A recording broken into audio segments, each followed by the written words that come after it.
तुमने सीख तो दे दी, पर भाई इधर आओ, कुछ 8-10 अच्छे लोगों के नाम तो गिनवाओ। यार तुलसीदास तो मैं भी बन सकता हूं, पर किसी राम को तो लेकर आओ।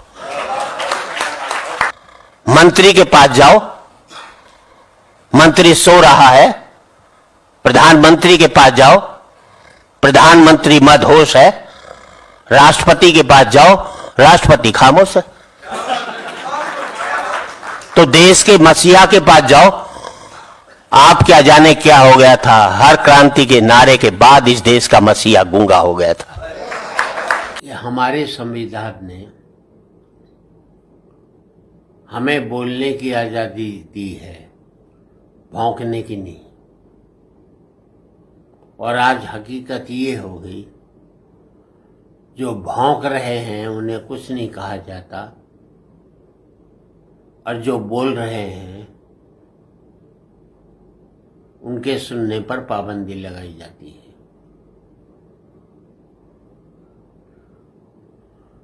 कहा कोरोना की तीसरी लहर आने वाली है।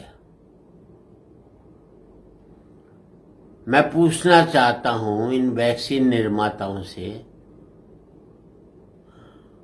तुम ज्योतिष हो, जोशी हो, क्या आपको मालूम होता है कि पहली लहर तो बूढ़ों पर आएगी, दूसरी लहर जवानों पर आएगी, तीसरी लहर बच्चों पर आएगी।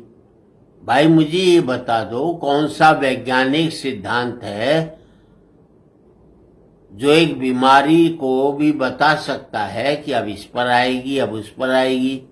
आगे जाकर ये भी बता सकते हो ये हिंदुओं पर आएगी, अब की बार सिखों पर आएगी, फिर मुसलमानों पर आएगी। आप अपनी दवाई का, आप अपने इंजेक्शन का विज्ञापन करना चाहते हो तो ये तरीका ठीक नहीं है। मुझे ये बता दो मैं कौन सी वैक्सीन लगाऊं। अभी 2 वैक्सीन है, एक रशिया की आएगी, 10-20 और आ जाएंगी। इस मुल्क के लोगों को मालूम होना चाहिए कि कौन सी वैक्सीन लगाए। मैंने अपने परिवार के 10 लोग खोए हैं जिन्होंने दोनों वैक्सीन लगा ली। हमारे कई डॉक्टर इस देश में दोनों वैक्सीन लगाने के बाद उनकी मौत हुई है। कई स्वास्थ्यकर्मी जिनका कोई रिकॉर्ड भी नहीं होगा, कई नर्सिस, कई मरे होंगे। कौन सा एक रिसर्च डेटा है कि जो मरे उन्होंने कौन सी वैक्सीन लगाई? कम से कम एक रिकॉर्ड होना चाहिए। मैं भारत सरकार से, राज्य सरकार से इतना ही कहना चाहता हूं, हमें इस्तेमाल मत करो वैक्सीन के रिसर्च के लिए, क्योंकि इस पर रिसर्च नहीं हुआ है। कम से कम इतना तो बता दो कि यार जो मरे उन्होंने कौन सी वैक्सीन लगाई थी। 20 वैक्सीन और आएंगी, हम उसके ऊपर, हम सब लोग उन वैक्सीनों का एक्सपेरिमेंट किए जा रहे हैं। हमारे ऊपर प्रयोग मत करो। अब बच्चों की आएगी यार, पहले बूढ़ों को ले लिया, फिर जवानों को ले लिया, अब बच्चों को ऊपर तो मेहरबानी करो यार। मैं सभी इस देश के माँ बापों से कहना चाहता हूं, कुछ मत करो। जो बच्चे तुम्हारे जंक फूड खा रहे हैं, जो बच्चे तुम्हारे खाने के साथ ड्रिंक्स ले रहे हैं, चाहे कोई भी कोल ले रहे हैं, वो ले रहे हैं, बाहर का खाना बंद करवाओ उनका।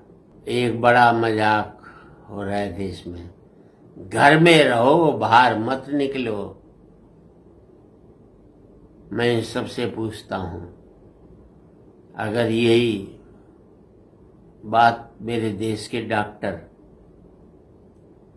मान लेते कि हम घर में रहेंगे, ये इस देश के स्वास्थ्य कर्मी ये मान लेते कि हम घर में रहेंगे, ये स्वास्थ्य कर्मचारी ये मान लेते हम घर में रहेंगे, यही किसान जो सोच लेते कि हमें खेत में हल नहीं चलाना, हम घर में रहेंगे,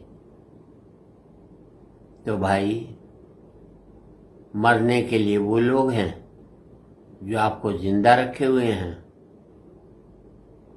और हम उनकी वजह से जिंदा हैं। यार, बीमारी को महामारी मत बनाओ, हम सब पहले से ही डरे हुए हैं, हमें और मत डराओ। हम भूखमरी के मारे हुए इस देश के लोग, हम बेकारी के मारे हुए इस देश के लोग, उसके बारे में सोचो। हमें कम से कम आपसे प्रार्थना है, कोई भी सरकार हो राजनीति से अलग हटकर किसी और के बारे में नहीं सोचें। बेहतर है कि हम बेहतर कैसे आदमी बने, बेहतर कैसे इस देश में जिंदगी को जिए, उसके बारे में सोचा। बहुत बहुत धन्यवाद। बड़ी तकलीफ के साथ आज ये वीडियो डाली है। अगर कोई गलत लगे, मैं इस देश की तमाम न्यायपालिकाओं से, तमाम देश की सरकारों से, तमाम देश की राजनीतिक पार्टियों से माफ़ी चाहता हूँ। मैंने कुछ गलत कह दिया हो तो मुझे माफ़ कर देना, और मैंने कुछ सही कहा हो तो उस पर अमल करने की कोशिश करना। जय हिंद।